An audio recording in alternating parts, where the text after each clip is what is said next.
Hi guys, so next up is understanding the unconscious mind. So the unconscious mind, as I said in the previous video, the quality of your life is largely determined by the quality of your thoughts, your emotions, your beliefs and your behaviours. So yet most people spend their lives trying to change results without understanding the part of the mind that actually creates those results. So, research and experience in psychology, neuroscience, and neurolinguistics programming, also known as NLP, suggests that much of our daily behaviour, and it is actually around about the 95% figure. So 95% of our daily behaviour operates automatically. So we run programs automatically. They're unconscious patterns that were formed years ago. So usually if we hold some form of limit and belief, it is usually created before the age of 7 years old. And what happens is throughout our lives, we take in that information, it adds to those beliefs. Now, in saying that, it doesn't have to be before the age of 7. A significant emotional event can also create those beliefs. So, my goal for today is for you to understand the unconscious mind, understand how it actually influences every area of your life, and how you can begin to work with it rather than against it to move yourself forward in the way that you want to. So, the difference between the conscious mind and the unconscious mind. So, the conscious mind is the logical, analytical part of us. So, that's responsible for the critical thinking, the decision making in that moment, goal setting, your willpower, short term memory, and rational thought. The conscious mind actually represents only a small percentage. So, like I said earlier, that's usually around 5% of our mental processing. So, for examples, when I talk about decision making, deciding what to wear on a morning, you'll pick your clothes out, you'll decide what you're wearing on that morning. That's quite a conscious decision that you're making. It's probably dependent on how hot it is or how cold it is. You're taking the information there and then, okay, I'll make a decision. Solving maths problems, choosing what to eat. So things like that.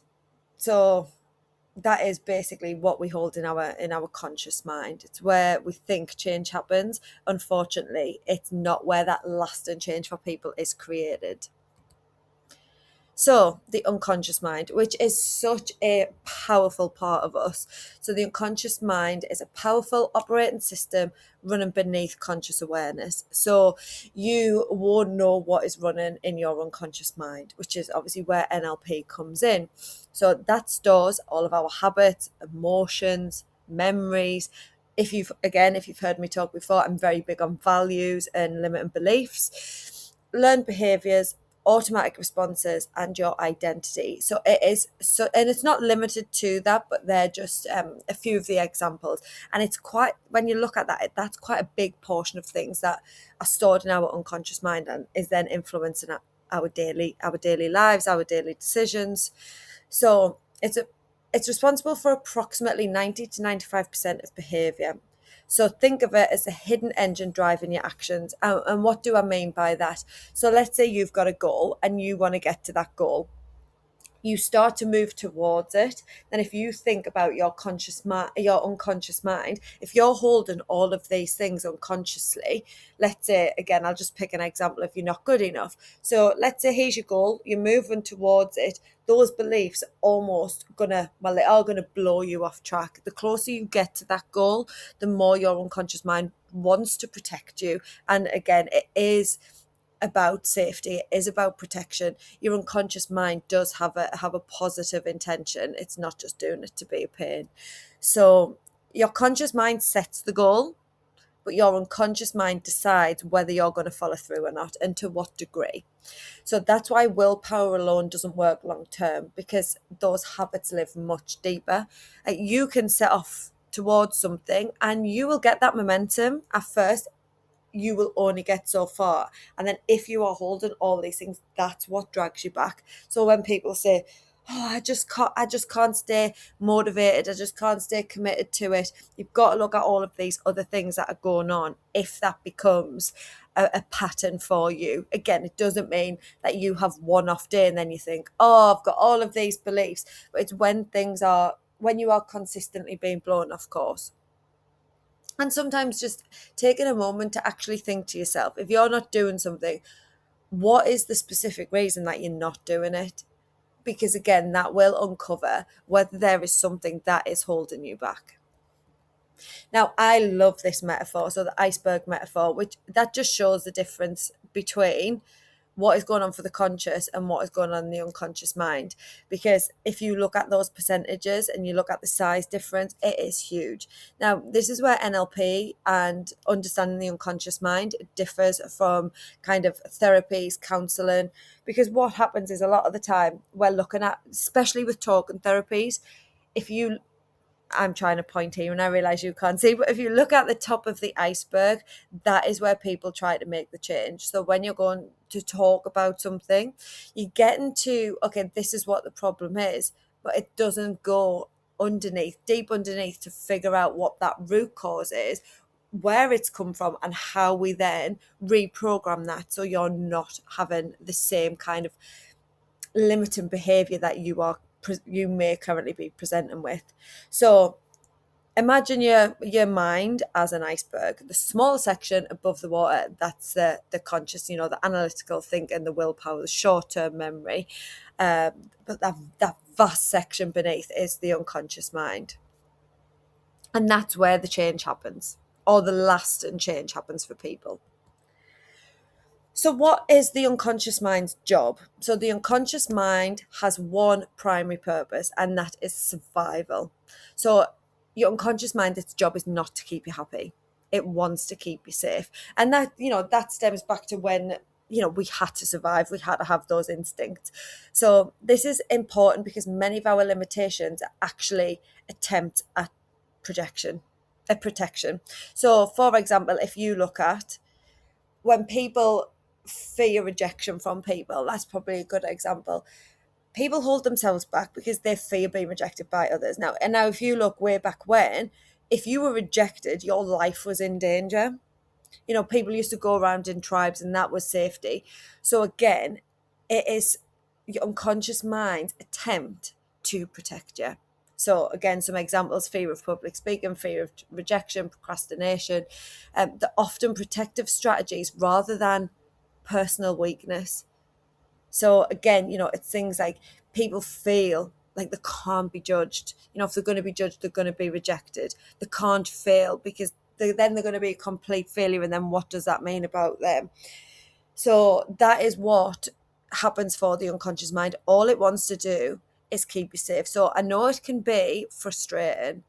It is such a frustrating thing when you just want to get somewhere and there's something that's holding you back. Sometimes you can't quite pinpoint what it is or the reason that you're doing it.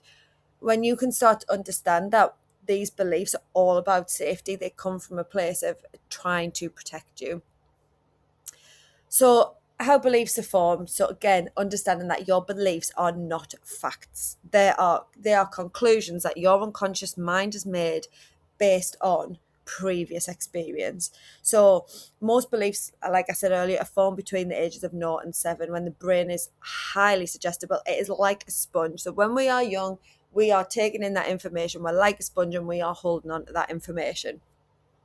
So what happens is we then create meaning from our experiences, and that is then formed into a belief that's stored in the unconscious mind and is then we're filtering life through that. So example, you got laughed at when you spoke. The meaning, okay, well my voice doesn't matter, or maybe even, well, I'm embarrassing. So then people can develop that belief of I'm going to be judged if I speak up. I shouldn't speak up. And again, in terms of the identity level, it can really impact somebody's confidence. So when you can again start to understand how those things stack on top of each other, you can begin to understand the importance of making sure that your unconscious mind is a really positive place for you to be. So, the programming process. The unconscious mind learns through repetition. So, repeated experiences become familiar, and then those familiar experiences become automatic and they become a big part of your identity. So, emotional intensity can add to that. So if you have a really strong reaction to something, that emotion accelerates how you are storing that information. So highly emotional events create stronger unconscious programs. So examples of that: embarrassment, rejection, trauma. And again, it can go the other way. So for example, if somebody as a child was doing really, really well and they only got praise, or they got so much praise about being successful but didn't get anything without that. So if sometimes young people can form the belief that actually to get that external validation, to get that love, to get what they need from another person, they have to be successful. And again, that's when you see people throw themselves into work and not be able to take that step back and actually create a huge to-do list, even when it's what's the word I tend to use, that like the fluffy stuff, the stuff that's not actually going to move you forward, but something that you can say, oh well, look how busy I am, look how busy I am, so that you then are getting something from somebody else. So it doesn't necessarily have to be, okay, well, this is a bad thing that somebody has said to me. Again, we're all different. We all create different limiting beliefs. We can have the same experiences. We can create things differently depending on the meaning that we as individuals attach to that. So yeah, one heavily emotionally intense experience can create a belief that lasts decades. And if you then think about different experiences as you're going through your life, it's then adding to that belief. It is such a strong feeling for anybody who, if you ask anyone who has been through the NLP process or has had some of their limiting beliefs reprogrammed or had timeline therapy, that feeling that you get when you remove one of these huge beliefs it's so hard to explain. It is fantastic. So why willpower often fails? Many people rely on motivation to get somewhere. So if you're working towards something, you know where you want to go, you've got your big goal. Motivation is the conscious part. The patterns around motivation are unconscious. So when conscious desire conflicts with unconscious programming, the unconscious usually wins. So again, there is a process that we have in NLP that's called parts integration, because the other thing that can happen is part of you can believe something and part of you can believe another. So let's say you're working towards a goal, and what I would hear someone in the language that someone uses, well, part of me believes I'm deserving of that. Okay, so if that part believes that you're deserving, what is this other part doing? So that's the part of you that believes you're not fully deserving of it. Now, you will make progress towards your goal, but it will depend which part is in control that day. So if you believe on that day, if the part of your unconscious mind that holds that belief is in control, you may make progress. However, when the other part kicks in, often when you get so far forward or as you're getting closer to your goal, that part then sabotages what you're doing to keep you in a place that is safe. So again, sometimes they're things that we need to integrate to make sure, again, that you're coming from that empowering belief. So just an example, your conscious goal is you want to lose weight. The unconscious belief is, I don't deserve to feel attractive, or I don't deserve love, or whatever belief someone ties to that. The result is, if you're then working towards your diet, working towards your weight loss, as that belief kicks in, you then self-sabotage, so that although your conscious goal is I want to do this, because you believe you're not deserving, you then self-sabotage, maybe with binging, overeating, not doing the things that you know you need to do to take you to that next level.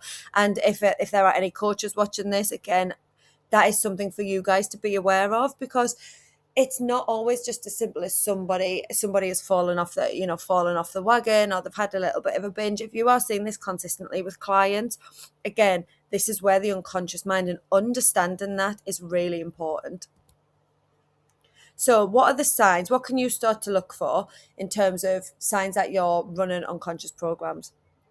So you may be operating from your unconscious patterns if you keep repeating the same mistake. So again, I'm not saying if you do this one time, this is your whole big belief. Keep an eye on those things that you keep repeating in your life, attracting similar relationships. So again, you hear people say, I always attract this type of partner. I always attract this type of partner. This is this, always quite negative. Again, when you're attracting the same thing all the time, what is your unconscious mind telling you? So is it that you are not good enough? So it's all of those things that are repetitive, feeling stuck despite effort. The other thing with that, like if you're not feeling fulfilled by what you're doing, I would highly suggest that people look at their values. I look at the top 8 values with people. They are so significant in your life. And when you're feeling quite misaligned, then you want to be looking at, okay, these are my values, what is missing? Because when you reach all of your values day to day, say in your job, in your relationship, whatever area of your life you're looking at, if you can hit in particular your top 4, the top 4 huge, if you are hitting all of those, you will feel so fulfilled.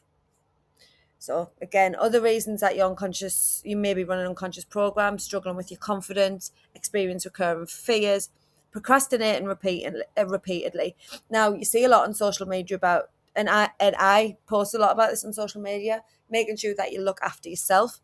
That doesn't mean procrastinate from taking you where you need to go.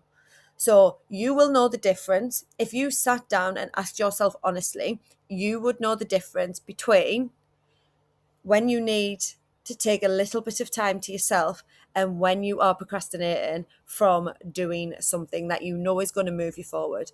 And if you are continuously procrastinating, what is the reason for that? And again, that's when we start to look at the limiting beliefs that are surrounding that, giving you some positive anchors to help move you forward. So yeah, it's also about being really honest with yourself. Feeling triggered by specific situations. Now, I've used this example quite a lot with people, but if I say to you, you look shit with blue hair, is that going to sting? No. Why? Because my hair's brown and I fully believe that my hair is brown. Now, if someone then says to you, I think you're a shit coach or you are a shit coach, and that stings, then again, if you look at it from the point of, if you fully believe something, then those words, those opinions, they don't sting because you know fully and you believe fully that you are a good coach or good whatever, insert the word that is best for you. So again, pay attention to the things that sting, because that will tell you where you are holding some form of belief. And also having habits that you can't explain. So you don't know why you're doing it, you just keep doing the same thing over and over again. All of these patterns are clues that point towards unconscious programs that you are running. So the language of the unconscious mind. So the unconscious mind communicates through emotions. Every emotion carries information. So when you are feeling triggered, when you are feeling overwhelmed, when you're feeling whatever that big emotion is for you, what is that emotion trying to tell you? And the same with the habits. Your habits reveal your unconscious programming. So what are you consistently doing that is not taking you where you want to be or where you plan to go? But again, understanding the sensations that you feel. So often when we're getting signals, it's what the unconscious mind knows before the conscious mind can understand it. So very much pay attention to how you're feeling. Again, you can look at that in the sense of with people. You all know the feeling, or I imagine you all know the feeling. When you're around people who are triggering something in you, you feel that in your nervous system. You really do feel that in your nervous system. So look out for those physical sensations as well. One of the important things to do, become the observer. Become the observer of your thoughts, of your language, of your actions, of your habits. And again, this is not to criticize yourself, because like I was saying in the last presentation, if you have that critical voice and you're constantly putting yourself down, your unconscious mind learns through repetition.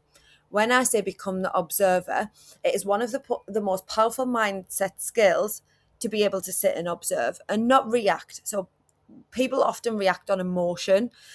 The strongest period is the first 90 seconds of an emotion. Let it pass. Before you make decisions, before you react, just take a breath, let that emotion pass. Become the observer is what is happening for you. So instead of asking questions, and you hear it all the time, why am I like this? Why am I doing this? Ask the question, what pattern am I running? So rather than why am I like this, what pattern am I running? And instead of what's wrong with me, oh, what's wrong with me? Oh, I've messed up again. Oh no, I can't believe I did that. What's wrong with us? Why do I always pick this partner? Why do I always let people treat me like that? Okay, the question, instead of what's wrong with me, what belief might be driving that behavior?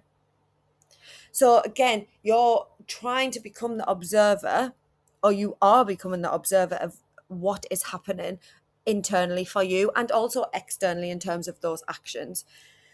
Curiosity creates awareness. So again, we're not doing this to belittle ourselves, to be angry with ourselves, to be frustrated. We really want to be curious about what is going on for us, because when you're curious, you can get awareness. Once you know, awareness creates that choice. When you have a choice, the choice creates change. You can always choose something different. We want to reprogram those beliefs, make it easy for you, and it is you who creates the change in yourself. I will give you all of the tools that you need. I will give you everything in terms of, I will reprogram your unconscious mind for you. You have the choice. You are the person. You are the only person who can create that change in yourself. So, a little bit of a reflection exercise. Complete the following. So, sit down, take a little bit of time for yourself, and just ask yourself, this can be in any area of your life.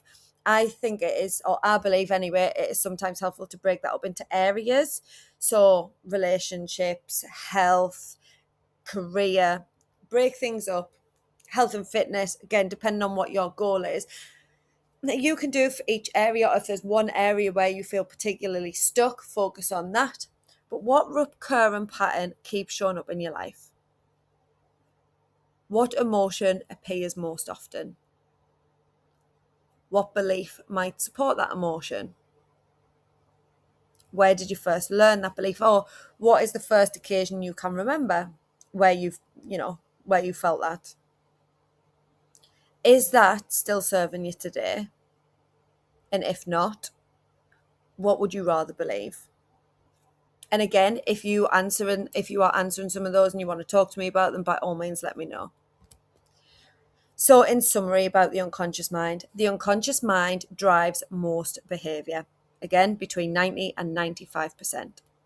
The primary goal is protection and survival. So, don't be hard on yourself. Just understand that whatever is happening is coming from a place of protection and survival, even if it is no longer serving you, and just know that there is an alternative for you. So beliefs are learned, not inherited, and also aren't fact. They are not fact.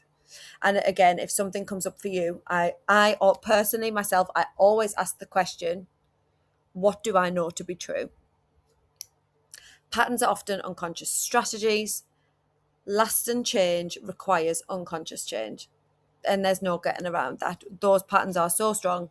So to create lasting change, if you are someone who consistently is shown those, I suppose, those limitations, that change is required at the unconscious level. Awareness is the first step to transformation. So again, if anyone has done a session with me, before we do any sort of belief change work, before we start to reprogram those unconscious patterns, we do have a lot of conversation. Now, the one difference is, so people kept saying to me, I'm sick of dealing with my trauma. I'm sick of having to talk about it. I need to know enough. And once I have enough information, we do not have to touch on significant events. What I will guide you to get to the point where you know what that belief is, and then we can reprogram it. So, but the first step is awareness, being aware, and also being a cause. So you are taking radical responsibility for those beliefs. You are not your programming. So just because you hold that belief, that is not who you are. And you can update old patterns and create new possibilities. So yeah, thank you. And if anyone has any questions, please feel free to let me know.